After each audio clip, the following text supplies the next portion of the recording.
guys, today I want to read you a story called Stanley's Party. I really like this book. I hope you do too. The author of this story is Linda Bailey and the illustrator is Bill Slavin. And if you'll take a look, it looks like a whole bunch of dogs having a big party. That's my kind of party. Stanley's Party. Stanley knew he wasn't supposed to sit on the couch, but his people went out a lot, and they never came home before midnight. So one night, Stanley began to wonder what would happen if he sat on the couch while they were gone, just for a minute. He put one paw on the couch and waited. Nothing happened. He put a second paw up. Slowly, Stanley dragged his whole huge body onto the couch. He sat there nervously, listening. He waited for someone to yell, "Stanley, off the couch!" But no one said a thing. So Stanley lay down. The couch was more comfortable than he'd ever dreamed. Stanley stretched out his legs. He put his paws up on the cushions. He sprawled and squirmed and sniffed the leather trim. The couch was wonderful. All that evening, Stanley lolled and lounged on the couch. Just before midnight, he remembered his people. He straightened the cushions, brushed away dog hair, and hopped off the couch. When his people came home, he was waiting at the door. "Good dog, Stanley," they said. "Ruff," said Stanley, wagging his tail. Stanley felt terribly clever. He was so pleased with himself that the next night he decided to try something new. He had noticed that when his people sat on the couch, they often listened to music. Stanley had seen how they got it. He pushed some buttons with his nose, and a moment later, music filled the room. Stanley was entranced. His body began to sway. His feet began to move. Soon, Stanley was waltzing around the room. When the music changed, he tried a cha-cha and a tango. He even did a little bit of ballet. Stanley danced up a storm that night. He didn't stop until just before midnight. Then he turned off the music and tidied the couch. When his people came home, he was sitting on the living room floor. "Good dog, Stanley," they said. "Barkity bark bark," said Stanley. On the third night, Stanley broke into the fridge. That's short for refrigerator. It wasn't hard. He just pushed his nose firmly into the rubber seal and the door popped open. There was a lasagna in there and he'd been watching it for days. It didn't last long. After it was gone, Stanley licked the plate clean and put it in the sink. When his people came home, he was lying on the dog bed. "Good dog, Stanley," they said. "Burp," said Stanley. Stanley couldn't believe his new life. Now he didn't mind at all when his people went out. And as soon as they left, he sat on the couch. He sashayed and he shimmied to the music. He nibbled and noshed from the fridge.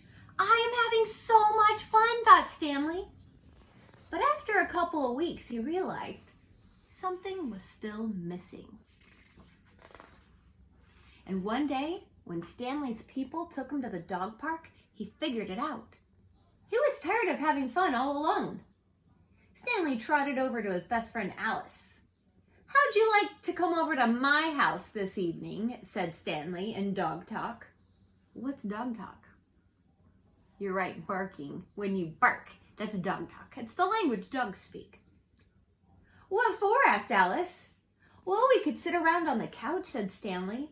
"Put on some music, do a little dancing, maybe have a snack." "Sounds great," said Alice. "What sounds great?" asked Oscar, running up to join them.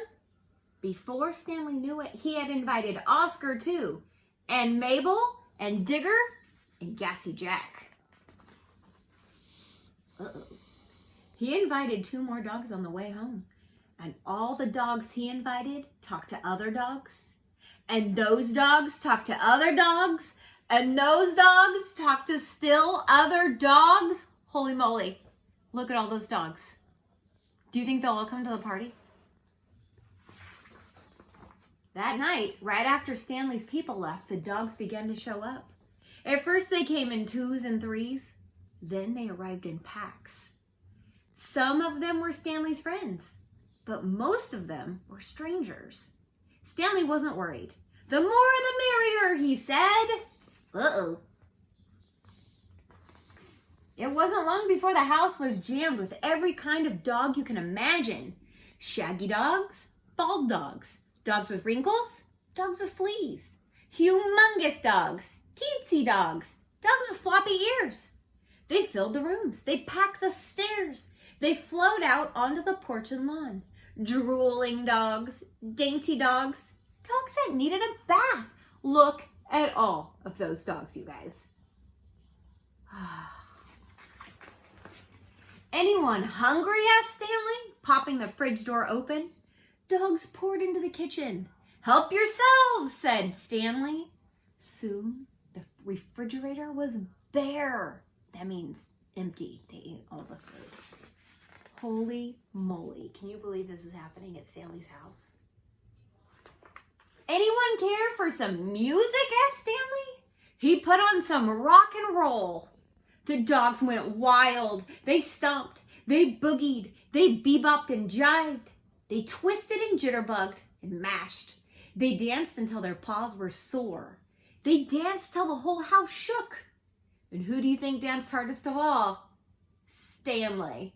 It was the best doggone party a dog ever had. It was also the only night ever that Stanley's people came home early. At first, they didn't say anything, and then they said together, very loud, Stanley, bad dog. You guys, every other time they called him a good dog.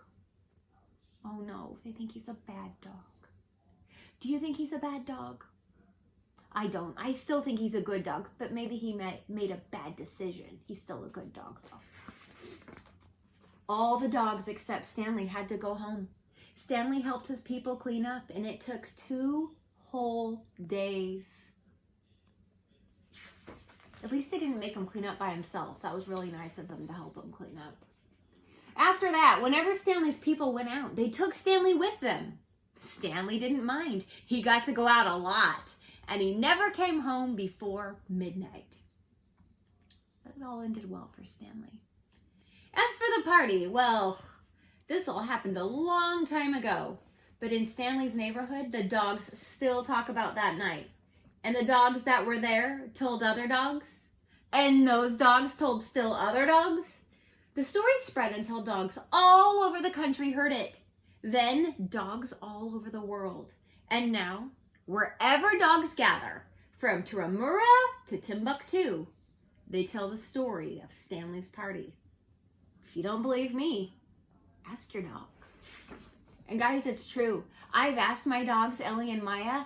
They know about Stanley's party. They had heard the story because it's very, very famous to dogs. So later, ask your dog if you have one. If you don't have one, ask your grandma's dog or your neighbor's dog. All right. I hope you liked that story. I'll talk to you later. Bye.